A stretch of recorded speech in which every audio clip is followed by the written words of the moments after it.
Okay, students, the last thing we studied in class was writing an argument.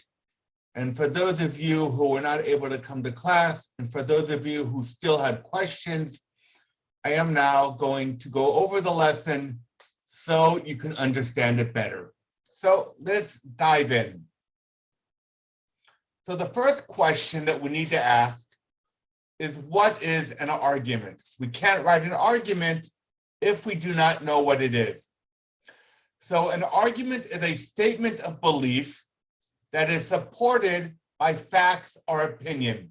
That means I have to have something that I believe in to be true, and I need to back it up with facts or opinion, which basically means an argument must have two things. One, a statement of belief of the being of a certain situation, and you also have to have support for that belief. So there are different parts of a written or oral argument, oral meaning that you speak. And the first thing is the hook. So what is the hook? The hook basically draws in the attention of the reader. It basically is there to tell the reader, this is why you should be listening to me. It's an attention getter. Then you have a statement of position. A statement of position is what you believe to be true. Then you have the explanation. The explanation explains why the statement of position is in fact true. Then you have an example of the explanation. And this, what an explanation does, it takes a real life situation or a situation which could be real and tries to make the explanation real to the human experience. And finally, we have a conclusion which puts everything together. So let us start with a sample argument which deals with the topic, should homework be discontinued? So let's start with the hook. Let's get the attention of our listener or our reader. Students all over Israel are suffering. Let me tell you why. After spending most of their day at school, they come home only to be faced with additional suffering in the form of homework. And basically, the hook drives at the emotion of suffering twice and equates homework to suffering. So are we going to talk about homework and suffering? Well, let's find out, because the position is next. The statement of position, or the position statement, is a statement of the main premise of the argument. What are you going to try to prove? So my position is, homework should be eliminated because it causes students to hate learning and the learning process, and thus it's counterproductive to the educational goals of school. Okay. And this is what I'm going to try to prove. My statement of position, or my position statement, basically is the thing that I am going to try to prove. Next, I will go for my explanation. And my explanation explains why the argument, or more accurately, why the statement of position, or the position statement, is true. That will be in my explanation. So I am now going to explain why homework should be eliminated, and why it is counterproductive to the educational goals of school. So this is my explanation for my position. As you know, students spend much of their day at school. At Chorev, it amounts to between 11 and 12 hours a day. By the end of the day, the students are exhausted and have no more energy to do any more schoolwork and are truly in need of downtime, which means rest. However, when they receive homework, this downtime is robbed from them. Notice the strong relation of robbed. And they learn to resent, or basically meaning to hate, the teacher and the learning process. Okay, and I could add in here, and therefore their future learning is harmed. I could add that in here very easily.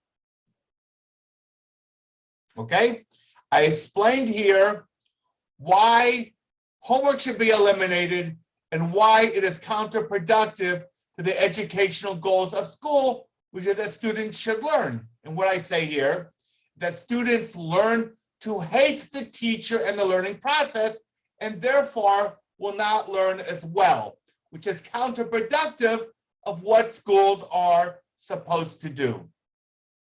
Now I want to bring it to life. I said my position statement, I gave my position statement, I explained why I believe it to be true, but that is not enough.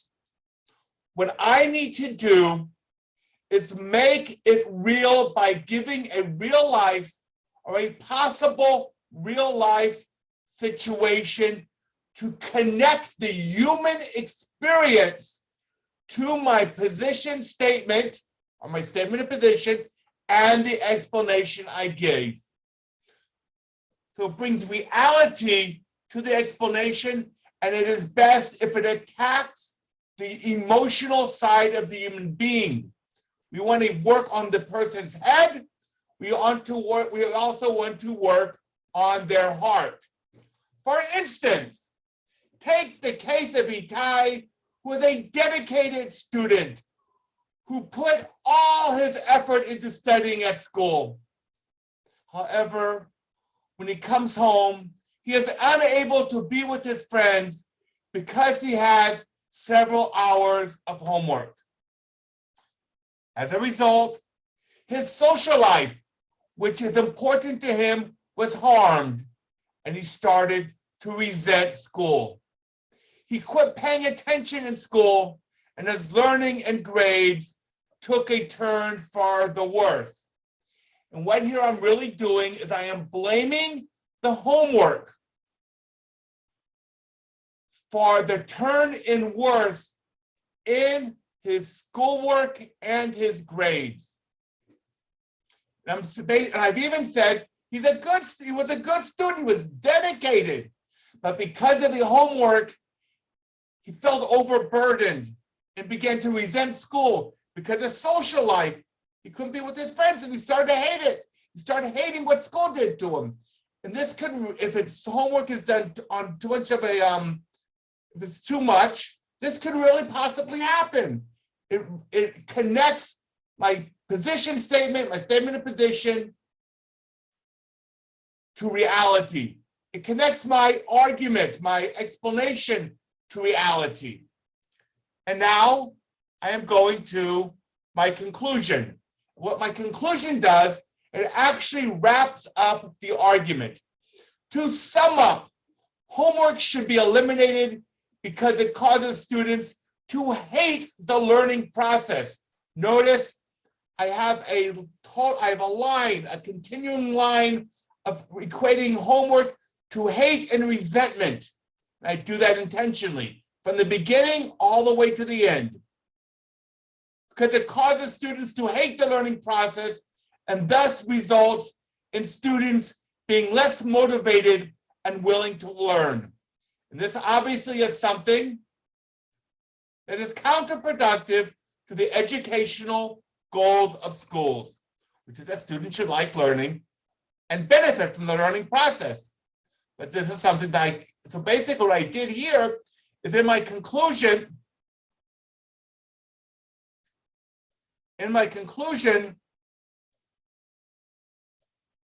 sorry about that.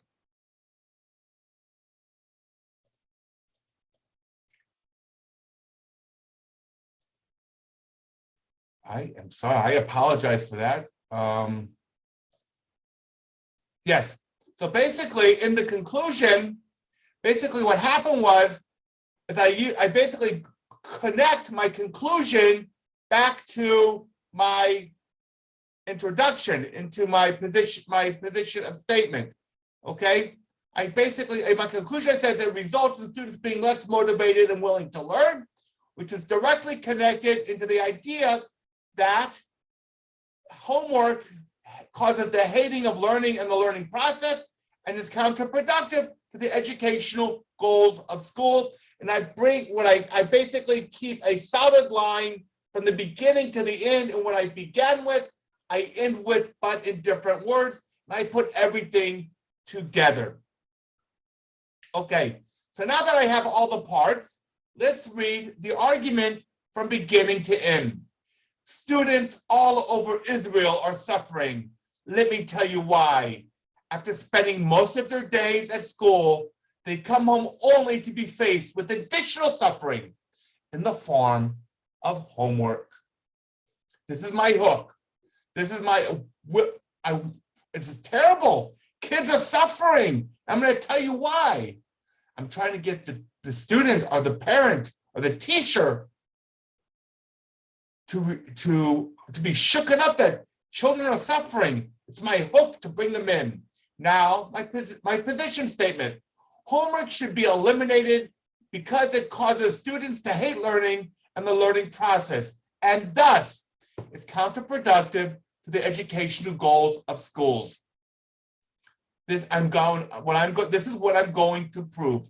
My position statement or my statement of position is what I am trying to prove. That it hurts the learning process because it causes students to hate learning. And now I am going to need to explain it. I need to explain why this is actually the case. And this is my explanation. As you know, students spend much of their day at school. At Chorev, it amounts to between 11 and 12 hours a day. By the end of the day, the students are exhausted and have no more energy to do any more schoolwork and are truly in need of downtime. However, when they receive homework, this downtime is robbed from them, and they learn to resent the teacher and the learning process.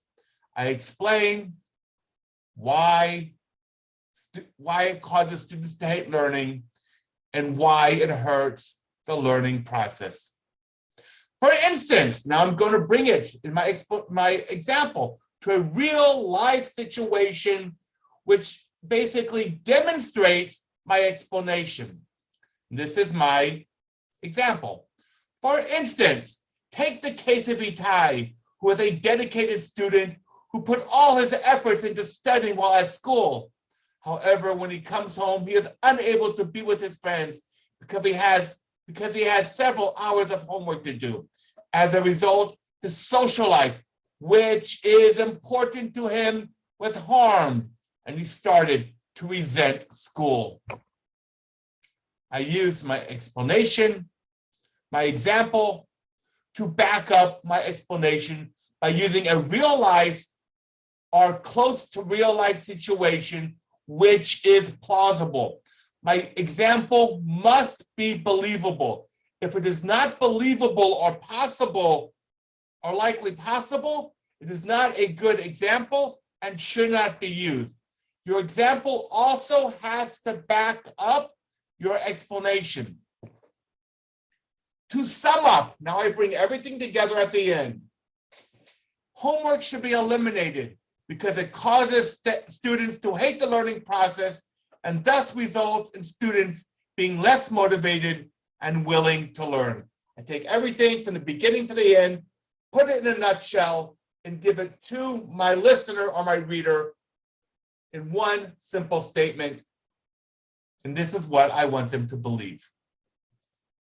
Okay, now that this has been explained, I will hope it has been of help to you to refresh your memories. And if those of you who weren't in class, I hope it helps you understand what we're doing. And I wish you the best of luck.